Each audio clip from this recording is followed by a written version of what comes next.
to please stand for the opening prayer and please remain standing for the singing of the Philippine National Anthem.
Pambansang awit ng Pilipinas.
Once again, good morning, ladies and gentlemen, and welcome to this gathering with Vice President LENI Robredo. We have this morning, of course, Vice President LENI Robredo and their team from the Office of Vice President. We also have our first district representative of Negros Oriental, Honorable Jocelyn Limcachong, with Congressman Keith Belmonte. We also have our city officials of Dumaguete City, headed by City Mayor Honorable Felipe Antonio Remolio, City Vice Mayor Attorney Carissa Fe Tolentino Maxino, and our City Councilors. We have Honorable Lani Ramon, we have Attorney Michael Vandal, City Councilor Manuel Patrimonio.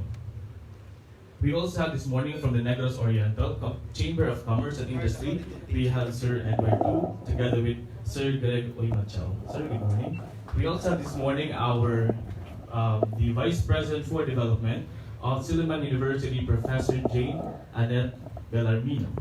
We also have our friends from St. Paul University, Dumaguete. We have Sister Lorna Diputado, Sister Emilita Alvarez, and Mr. Irving Noay, together with the volunteers for LENI, or Kauban ni LENI San Negros. We also have this morning our barangay captains of the city, headed by our ABC Federation President, City Councilor Johnny Amores. Sir. Our SK officials from the Sangguniang Kabataan of Dumaguete City, headed by our SK Federation President and City Councilor Renz Macion. And of course, our department heads and heads of offices of the city government of Dumaguete. Thank you so much for coming. And now, to formally welcome us all this morning, may I invite here in front our beloved City Mayor of Dumaguete City. A big hand to City Mayor Honorable Felipe Antonio Remolio.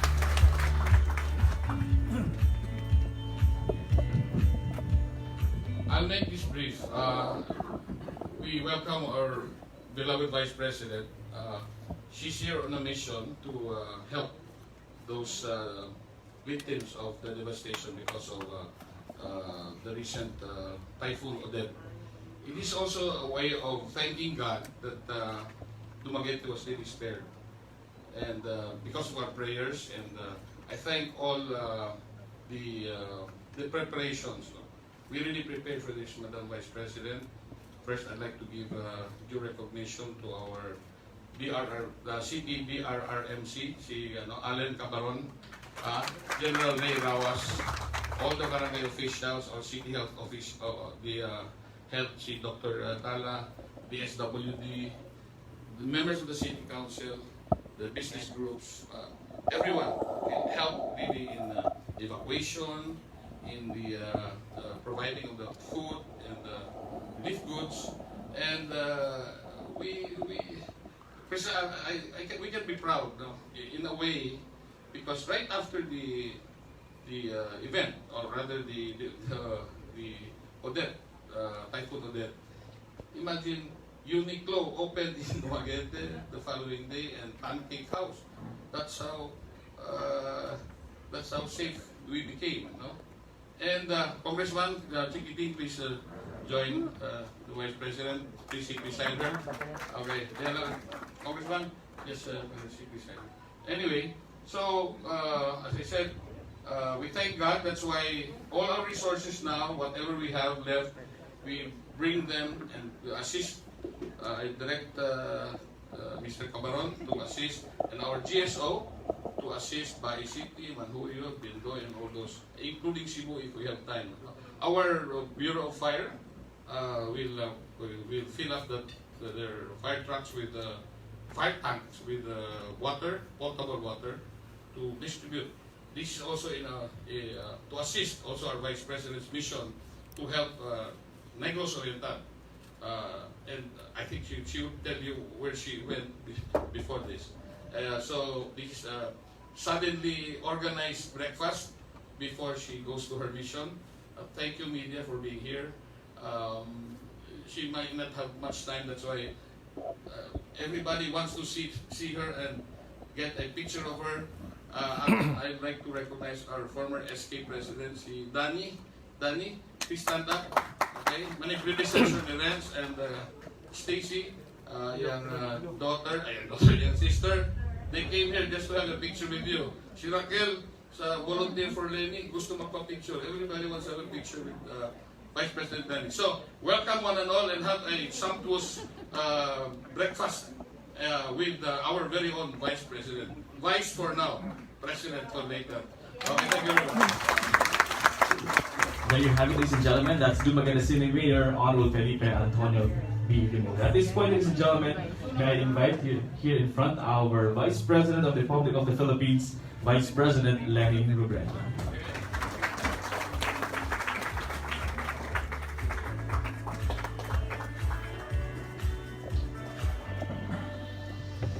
Thank you very much. Can you take your seats? Magandang umaga po sa inyo lahat.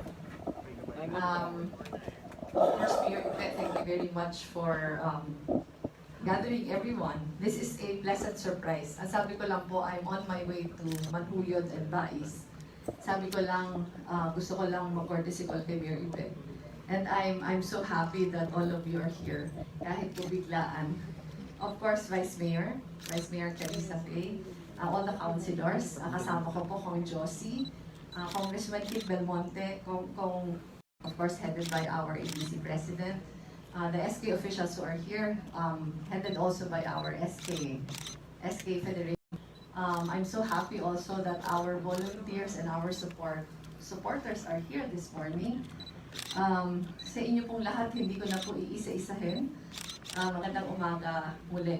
It is so good to be back in Dumaguete. Actually po, I was supposed to be here second week of December.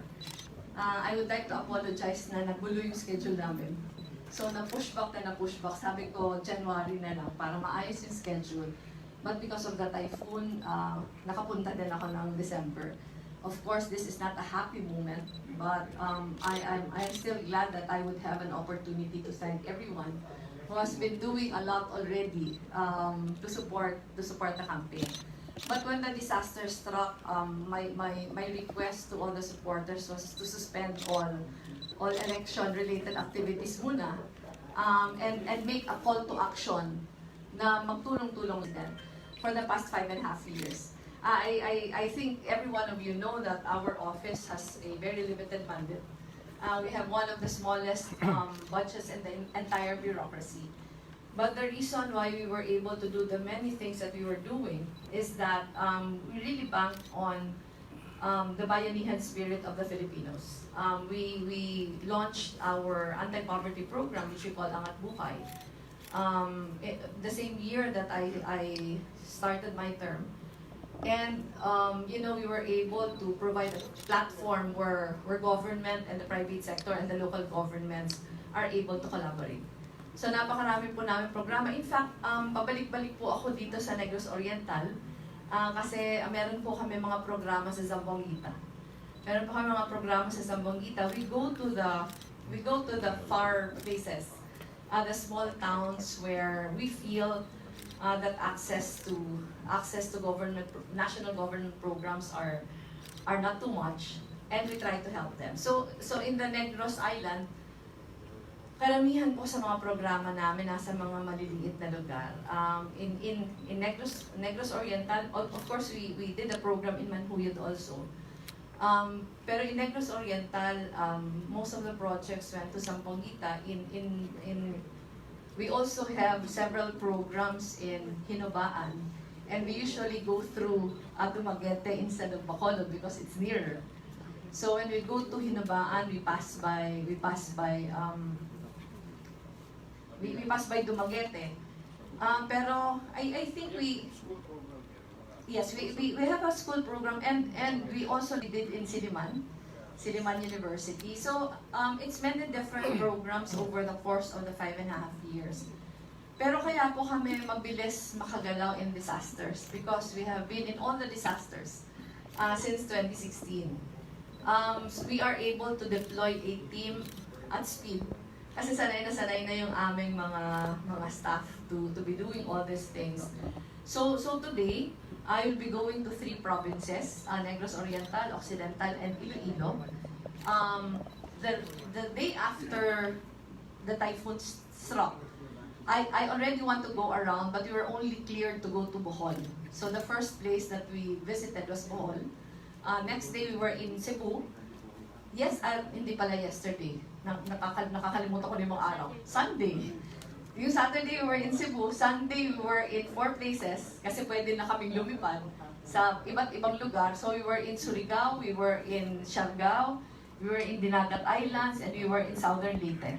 We were supposed to be here yesterday.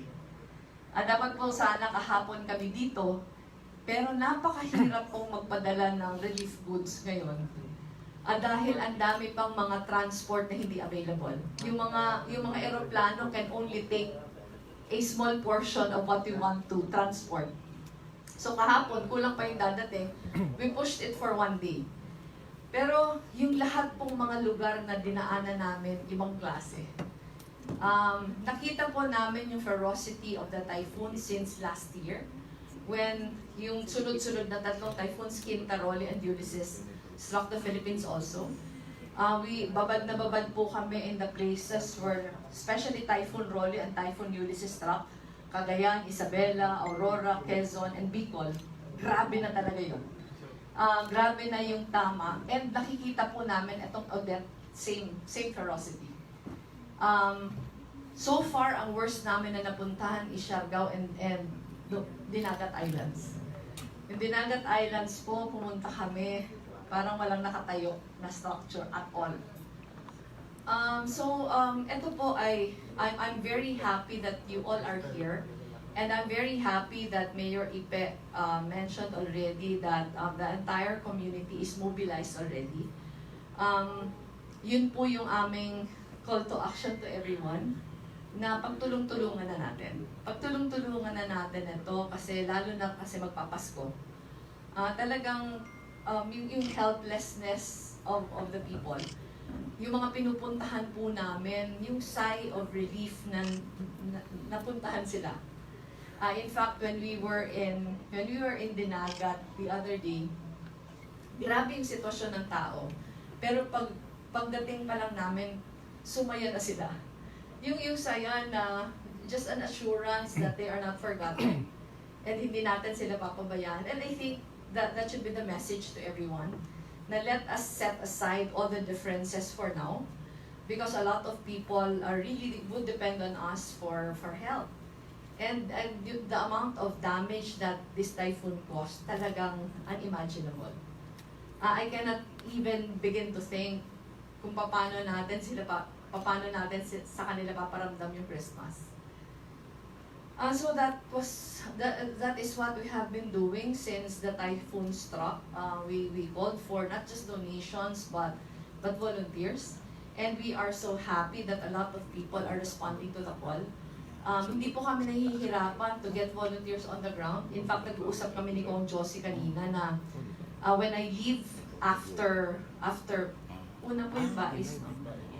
When I leave after Manhuyod, kasi magbabais Manhuyod, lilipat po kasi kami ng Kabangkalan and Himamaylan. Our team, we will leave a team on the ground. They will work with the volunteers and they will go to all the places in Negros Oriental that were affected. I think this is, our help will never be enough, but this is one way of assuring our people na we are here, that we will be with them every step of the way hanggang makabangon ulit. And I'm just so thankful that every one of you has been doing your share. Napakahalaga po nun, ipakita sa kanila na andito tayo lahat. I will be back when siguro when the campaign season starts, and hopefully by then nakabangon na ulit yung ating mga kababayan. Galing po ako sa isang probinsya na taon-taon dinadaanan ng bagyo. So I know how it feels. Pero again, as I have said, I thought I have seen all the typhoons, pero when Ronnie and Ulysses struck, sa Catanduanes ko po nakita yung pinakagrabing damage of all. Ito yung mga big structures na mga concrete na natitwist. Sabi ko, first time ko to nakita, and I think I'm seeing it again now. After we have visited all the places that Odette ravaged. We still have a lot of places to go. Tomorrow, I think we will be in Palawan also, because we were informed that the northern part of Palawan was also badly damaged. But we hope that we will be able to extend all the help we can extend and inspire a lot of people to pitch in. So maraming salamat ulit, Mayor Ipe, for gathering everyone. This is totally unexpected. So I really appreciate it. So ako po nandito para makiisa sa mga taga Negros Oriental who are undergoing such a difficult time. So advance Merry Christmas to everyone. Maraming salamat. There you have it, ladies and gentlemen. That's our Vice President and soon to be the President of the Republic of the Philippines, LENI. And as well, before we have our breakfast, let's have a photo op with our visitors and guests for table with our Vice President LENI.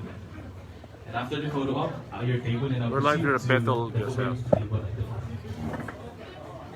Requesting everyone to please settle down. Vice, right?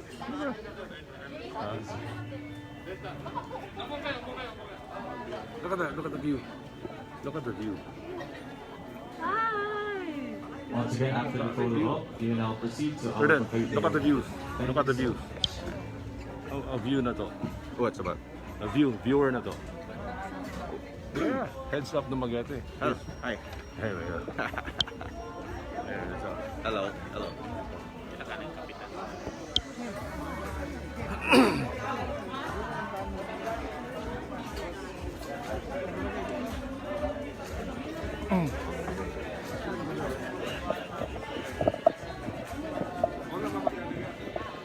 While we're having our photo op with Vice President Lani Robredo, let's all witness the best site development of the Quincentennial Historical Landmark, the Paniloman Historical Landmark in Dumaguete. Let's all watch this. Okay.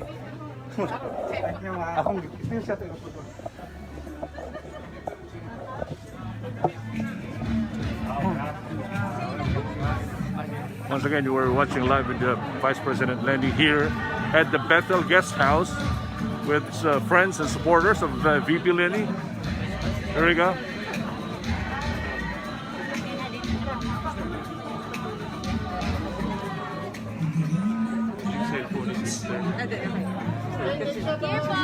Wow.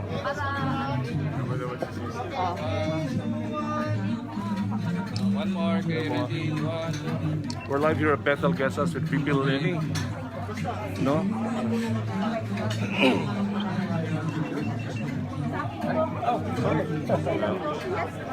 Alright, once again you're watching live with VP LENI here at the Bethel Guest House. She's on the way to Bais and Manhuyod, all town in north. Ma'am, look at the views natin, ma'am. Oh, ang dami, sir, ah. Negros Oriental. What page is that, sir? Huh? What page is that? Heads Up Negros. This is my blog. Oh, okay. And also I'm with CNN Philippines Oh, also. okay. Thank you. Yeah, wala. Daming lang. Kanina pa to.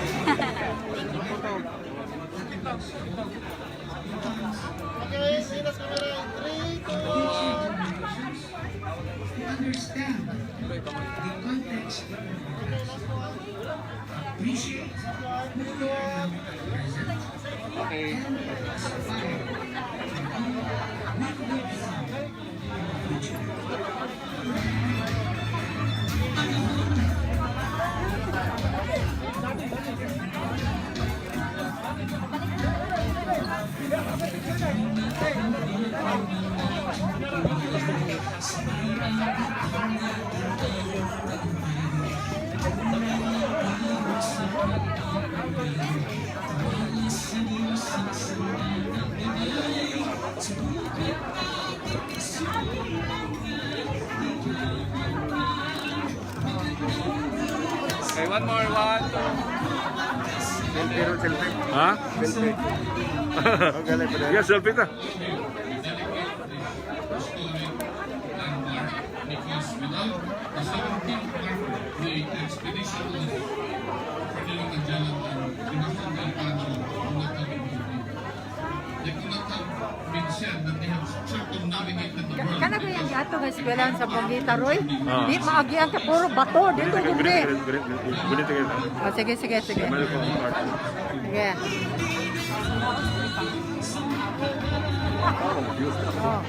Oh, 1.1. Kila ni Roy, 1.1. Kila ni 1,000? Oh. Hello, ma'am. I'm Roy from. Yes, ma'am. Yes, ma'am, sir.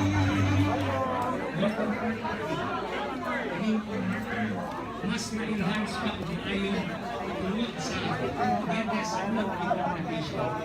Thanks to LENI. Salamat po. With this iconic symbol depicting Dumaguete's own interpretation of this symbolic marker. Bisag sa kakaroon, matatuhog na ka sa mga pangutana. So this is what's happening here sa Bethel with the VP LENI. All right. Yeah. From Roy Buzz live here at VP.